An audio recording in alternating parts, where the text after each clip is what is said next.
अरे भाई, इतनी तेजी से तो ध्रुव राठी का प्रोपेगेंडा नहीं फैलता जितनी तेजी से ब्राह्मणों के खिलाफ भारत में हेटेड फैल रही है। मुझे क्यों तोड़ा? फिल्मों से लेकर न्यूज चैनल्स तक, पॉलिटिक्स से लेकर कॉलेज कैंपसेस तक एंटी ब्राह्मण सेंटिमेंट्स बहुत बड़ी संख्या में आजकल हमें देखने को मिल रहे हैं, जिसका एक मुख्य उदाहरण है जेएनयू की दीवारों पर ब्राह्मण भारत छोड़ो, ब्राह्मण बनिया गो बैक लिखा दिखना।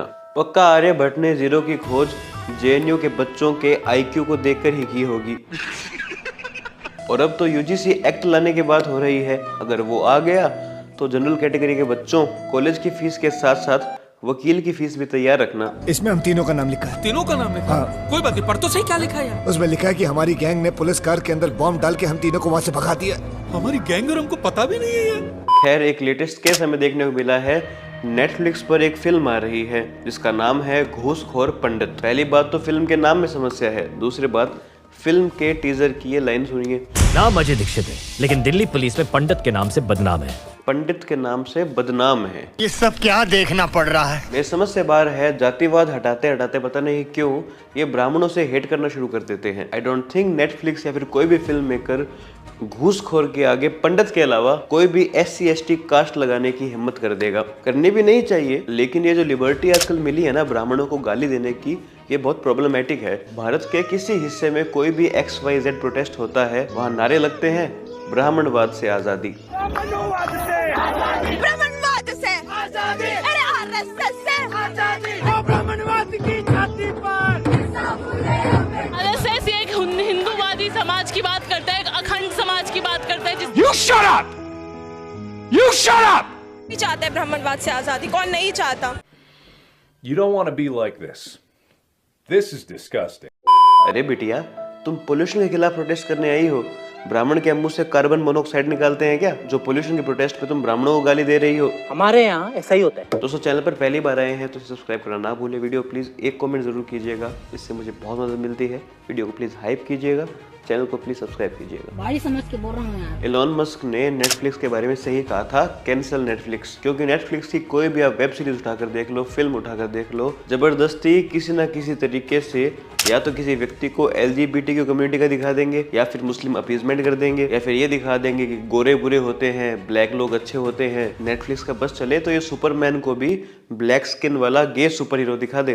मस्त प्लान है। देखो, मैं डिस्क्लेमर आपको दे देता हूँ, LGBTQ कम्युनिटी से होना, ब्लैक होना, व्हाइट होना, किसी भी जात से होना आपको दूसरों से अलग नहीं बनाता है, सुपीरियर नहीं बनाता है, इन्फीरियर नहीं बनाता है। मेरी इंटेंशन किसी भी कम्युनिटी को गलत बोलना नहीं है। मैं कॉल आउट कर रहा हूँ नेटफ्लिक्स का इंक्लूसिविटी के नाम पर। जहां जरूरत नहीं है वहां भी जबरदस्ती ये सब डाल देना। स्ट्रेंजर थिंग्स सीरीज में जो विल का कैरेक्टर है उसे जबरदस्ती 5th सीजन में गे बना दिया इन्होंने, जबकि स्ट्रेंजर थिंग्स की मेजर ऑडियंस बच्चे हैं जो कि अबोध है, ये सब चीजें नहीं समझते हैं। कहीं ना कहीं उनके दिमाग में आपने उम्र से पहले ही होमोसेक्सुअलिटी इंट्रोड्यूस करवा दी, जबकि उसकी भी जरूरत नहीं थी। देखो, होमोसेक्सुअल होना कुछ बुरी बात नहीं है, लेकिन एक उम्र होने के बाद, समझदार होने के बाद अगर वो ये सब चीजें समझे, होमोसेक्सुअलिटी को समझे तो ज्यादा बेहतर है। इस छोटी सी उम्र में आप बच्चों को क्या महसूस करवाना चाहते हो कि मेरी बॉडी तो मेल की है लेकिन मेरी आत्मा एक लेडी की है जो मेल बॉडी में ट्रैप्ड है। मेरे कई ऐसे दोस्त हैं जो बचपन से मेरे साथ आज तक रह रहे हैं, हम लोग जहाँ भी जाते हैं साथ जाते हैं।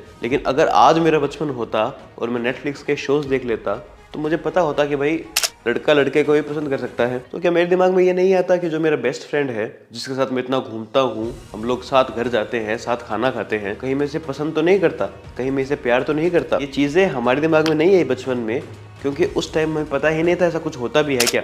ये वो कल्चर ही है जिसने आज के बच्चों को और टीनेजर्स को पूरी तरह बर्बाद कर दिया है। वेस्ट में माँ बाप परेशान है क्योंकि सेक्स चेंज ऑपरेशंस की संख्या दिन ब दिन बढ़ती जा रही है। अगेन, मैं किसी भी कम्युनिटी को बुरा नहीं बोल रहा हूँ, मैं नेटफ्लिक्स को कॉल आउट कर रहा हूँ। खैर, दोबारा मुद्दे पर आते हैं। ब्राह्मण हेट्रेड इन इंडिया। इसरो के साइंटिस्ट नंबी नारायण तक ने यह कहा है कि क्या हिंदू होना पाप है क्या ब्राह्मण होना पाप है क्या? Is it a sin to be a Hindu? When I am a Hindu, when my story is shown, they will show me as a Hindu only. Is it a sin to be a Brahmin? I am not a Brahmin. That is a different question.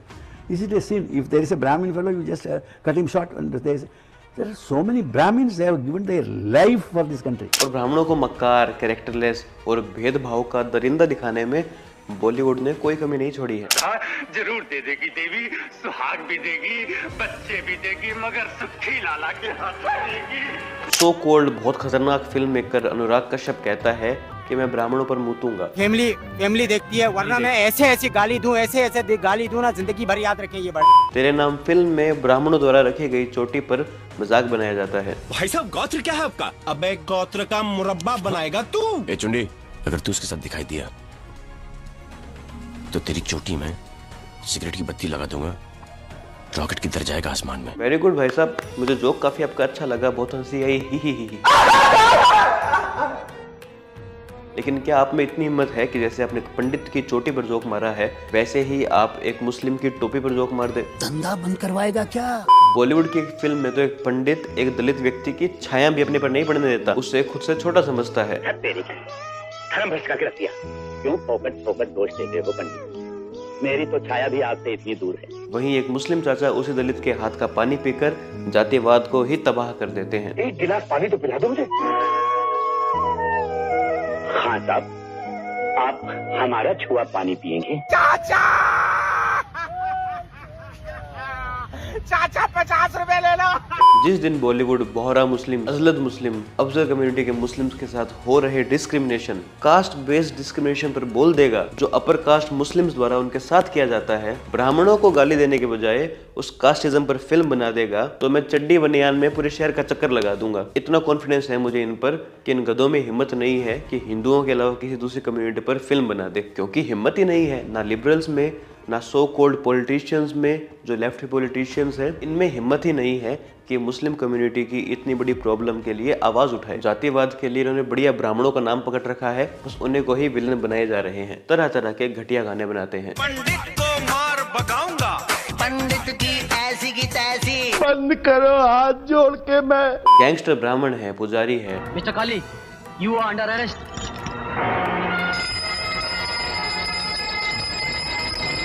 वाह, क्या acting कर रहा है। मक्कार ब्राह्मण है, त्रिपुंड लगाकर भारतीय लोगों पर अत्याचार करता है। Indian dirt only Indian hand can clean, white hand can black sir. लेकिन मस्जिद का मौलाना बहुत ही मासूम होता है क्योंकि उससे खून नहीं देखा जाता। होना चाहिए था इसे मस्जिद में मौलवी भर्ती हो गया पुलिस में, आए दिन का खून खराबा इससे बर्दाश्त नहीं होता। आयरनी हो रही है जी बहुत भयंकर। कितना भी आउटरीच दिखा दो, कितनी भी आवाज उठा दो इनके प्रोपेगेंडा के खिलाफ, फिर भी जाकर घूसखोर पंडित जैसी फिल्म बना देते हैं। तो अभी तक आपको ये समझ में नहीं आया, ये पहरा है। एक स्टैंड अप कॉमेडियन है अर्णव राव, वो कहता है कि मैं एथिस्ट हूँ क्योंकि दूसरा जो ऑप्शन था मेरा होना, वो ब्राह्मण होना था। I'm an atheist, alright? I'm an atheist, and the main reason I'm an atheist because my only other option was to be a Brahmin. Comedian Sanjay Rajoura तो ब्राह्मणों को ऐसे बता रहे हैं जैसे कि वो लुटेरे हो। आपने नींव खुदवाई, लाओ भी हमें दो। आपने घर में नया व्हीकल खरीदा, लाओ भी हमें दो। आपके घर का लेंटर पड़ा, लाओ भी हमें दो। आपके घर में कोई बच्चा पैदा हुआ, लाओ भी हमें दो। आपके घर में कोई मौत होगी, लाओ भी हमें दो। तो इन्हें तो काम करने की जरूरत ही नहीं है ना। ये कौन सी दुनिया में हो रहा है भाई? ये कौन सी मीटिंग है जहाँ मुझे नहीं बुलाते? अरे भाई, एक ब्राह्मण के बेटे और बेटी को भी उतना ही स्ट्रगल करना पड़ता है जितनी स्ट्रगल दूसरे कम्युनिटी के व्यक्ति को करनी पड़ती है। आपको क्या लगता है हमें विरासत में सोना चांदी मिला है? तो आपको क्या लगा हमको सोना चांदी मिला है? साउथ में तो डीएमके जैसी पार्टीज खुले में एंटी ब्राह्मण स्टेटमेंट देती है। DMK functionaries accused of seeking genocide of Brahmins citing Dravidian ideology Periyar। और एंटी ब्राह्मण क्या, सीएम स्टालिन का बेटा उदयनिधि स्टालिन एंटी सनातन धर्म स्टेटमेंट देता है। वो कहता है कि सनातन धर्म तो डेंगू मलेरिया की तरह है, सनातन धर्म को इरेडिकेट करने की जरूरत है, नष्ट करने की जरूरत है, खत्म करने की जरूरत है। सनातन धर्म को खत्म करना चाहिए, उदयनिधि ये कह रहे हैं, और उदयनिधि ने सनातन धर्म को बीमारी बता दिया। और कांग्रेस और राहुल गांधी जी इस पॉलिटिकल पार्टी के साथ अलायंस में है। शर्म आनी चाहिए आपको। और राहुल गांधी खुद क्या काम कर रहे हैं, एंटी हिंदू स्टेटमेंट तो वो भी देते रहते हैं। वो लोग अपने आप को हिंदू कहते हैं, वो 24 घंटा हिंसा हिंसा हिंसा, नफरत नफरत नफरत, ऐसी अपमानजनक बातें कर रहा होता है। लेकिन सारे दिन संविधान हाथ में लेकर घूमकर वो कहीं संविधान नहीं बचा रहे हैं, उल्टा SC ST और OBC कम्युनिटी और जनरल कम्युनिटी के बीच एक ऐसी खाई पैदा कर रहे हैं जिसमें अगर एक बार देश गिर गया तो उससे वापस कभी बाहर नहीं आ पाएगा। भारत में धीरे धीरे जातिवाद खत्म हो रहा है, लोग जाति से ऊपर उठकर बातें कर रहे हैं, लेकिन कांग्रेस और राहुल गांधी ने डिसाइड किया है कि हम वापस पीछे चलेंगे और फिर जातिवाद फैलाएंगे। जो सारे मिलके हमको पागल बना रहे हैं। सिर्फ बीजेपी के वोट बैंक को तोड़ने के लिए उन्होंने हिंदुओं को जाति में बांटने पर जोर दे रखा है। बस सारे दिन एक जात को दूसरी जात से लड़वाना है। मैं इसको तू इसको देगा दूंगा। तू मतलब इसको मारेगा? मारूंगा। तू इसको मारेगा? मारूंगा। तू इसको मार दिखा, मुझे देखना है। अरे मार मार मार मार मार मार मार मार मार के दिखा, मार के दिखा, मार के दिखा, मार के दिखा। क्या देखेगा रे तू? वो मेरे को मारेगा, तू देखेगा। कन्हैया कुमार जैसे नेता इतने बड़े हिपोक्रेट है कि एक घड़ी तो जेएनयू में ब्राह्मणवाद से आजादी करवा रहे थे, मनुवाद से आजादी करा रहे थे, लेकिन अब खुद तिलक लगाकर उसी विधि विधान से हवन कर रहे हैं। अब आए ना लाइन पे। वाह क्या शानदार कम्युनिस्ट है। जिंदगी में पहली बार रिलीजियस कम्युनिस्ट देखा है मैंने। काफी डिफिकल्ट कोर्स है, काफी कम स्टूडेंट कर पाए। You have to be very intelligent and I was one of them. RJD की स्पोक्स पर्सन कंचन यादव तो यूजीसी एक्ट का समर्थन करते हुए कहती है कि जनरल कैटेगरी के लोग तो झूठे केसेस में फंसना डिजर्व करते हैं। आपको इस आधार पर फंसाया जाना चाहिए कि आपने कभी भी इस देश के 90% ओबीसी, एससी, एसटी, बहुसंख्यक जो आबादी है, जो माइनॉरिटी है, उसको आपने उसका हक नहीं दिया। आपको इस बेसिस पर फंसाया जाना चाहिए। हाँ, ब्राह्मणों ने अत्याचार किए होंगे, किसी जमाने में उन्होंने अत्याचार किए होंगे, लेकिन क्या किसी के पूर्वज द्वारा किए गए कामों का भुगतान, उनके द्वारा किए गए गलत कामों का भुगतान उनके आने वाली पीढ़ी करे? क्या आज के ब्राह्मणों का दोष है उसमें? लेकिन नहीं, आज भी ऐसे कुछ ब्राह्मण हैं जो दलितों को खुद से छोटा समझते हैं। लेकिन क्या कुछ लोगों के कारण पूरी कम्युनिटी को गाली देना सही है? अगर सही है तो उस कम्युनिटी को भी टारगेट करो जिनके दादा परदादाओं ने तलवार की नोक पर हिंदुओं को मारा था और धर्म परिवर्तन करे थे। क्या उनकी आज की पीढ़ी भी उनका किया भोगे? क्या उनकी आज की पीढ़ी के साथ भी अत्याचार होना चाहिए? ऑपरेशन, प्रताड़ना और भेदभाव का नाम तो आपने ब्राह्मणवाद दे दिया, क्योंकि आपके हिसाब से ब्राह्मण भेदभाव करते थे तो उन्हीं के नाम पर आपने एक स्लैंग चिपका दिया ब्राह्मणवाद। लेकिन क्या इस लॉजिक से आप आतंकवाद का नाम इस्लामिक आतंकवाद रख सकते हैं? क्या आप में इतनी हिम्मत है? बहुत आसान है ब्राह्मणों को टारगेट करना, क्योंकि आपको जवाब में कोई थ्रेट नहीं मिलेंगे, आप पे अटैक नहीं होगा, आपके खिलाफ फतवा जारी नहीं होंगे। लेकिन जिस कम्युनिटी को आप ओप्रेसिव कम्युनिटी बोल रहे हैं, प्रताड़ित करने वाली कम्युनिटी बोल रहे हैं, ये मत भूलिए कि भारतीय इतिहास का सबसे बड़ा पलायन, सबसे बड़ा जेनोसाइड इसी कम्युनिटी का हुआ है, कश्मीरी पंडितों का हुआ है, कश्मीरी ब्राह्मणों का हुआ है, जिसे कोई एक्नॉलेज भी नहीं करता। 2 लाख से भी ज्यादा परिवारों ने अपना घर छोड़ा था, अपना घर खोया था, किसी को कुछ फर्क नहीं पड़ा। उन्होंने तो किसी से बदला नहीं लिया, उन्होंने तो बंदूक नहीं उठाई। कश्मीरी पंडितों ने तो कभी कोई बंदूक नहीं उठाई। क्यों? ब्राह्मणों का योगदान इस देश में कम नहीं है। चाणक्य से बड़ा अर्थशास्त्री आज तक कोई हुआ नहीं है। आर्यभट्ट ने शून्य की खोज की थी। सुश्रुत मानव इतिहास के पहले व्यक्ति थे जिन्होंने सर्जरी की थी। ये सब कौन थे? ये ब्राह्मण ही थे। एक समय में जो पर्शिया हुआ करता था वो आज ईरान बन गया, जो मेसोपोटामिया हुआ करता था वो आज इराक बन गया, इजिप्ट बन गया। लेकिन इस्लामिक इन्वेजन के बाद भी भारत आज भी भारत है। क्यों? क्योंकि जो डोर पूरे भारत को जोड़ के रखती है उस डोर का नाम है सनातन धर्म। भारत में सनातन धर्म को बचाए रखने वाले शंकराचार्य कौन थे? एक ब्राह्मण थे। मराठा एम्पायर को एक नई ऊंचाई पर पहुंचाने वाले पेशवा बाजीराव बल्लाळ कौन थे? एक ब्राह्मण थे। लिस्ट बहुत लंबी है, कंट्रीब्यूशन बहुत बड़ा है। ये एक बहुत बड़ी विडंबना है, ये इस देश की विडंबना है कि इसने ब्राह्मणों का नाम सिर्फ अत्याचार के साथ जोड़ के रख दिया। आज भी किसी भी एग्जाम में पास होने के लिए हाईएस्ट कट ऑफ पार करनी पड़ती है ब्राह्मणों को और जनरल कैटेगरी के लोगों को। लेकिन इसके खिलाफ क्या ब्राह्मणों ने कभी तोड़ फोड़ की, कोई चक्का जाम कर दिया?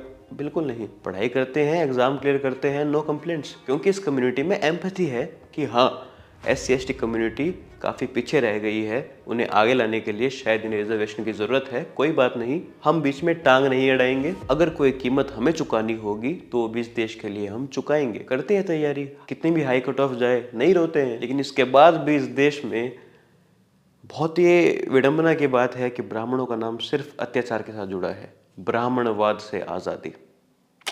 खैर दोस्तों, आपके इस बारे में क्या विचार है मुझे कमेंट सेक्शन में बताइएगा। चैनल को प्लीज़ सब्सक्राइब कीजिएगा। वीडियो अगर आपको पसंद आई है तो प्लीज़ हाइप कीजिएगा, इससे मुझे बहुत मदद मिलती है। वीडियो प्लीज़ एक कमेंट ज़रूर कीजिएगा, इससे मुझे बहुत मदद मिलती है। चैनल को सब्सक्राइब कीजिएगा। मिलते हैं नेक्स्ट वीडियो में। जय हिंद, जय श्री राम।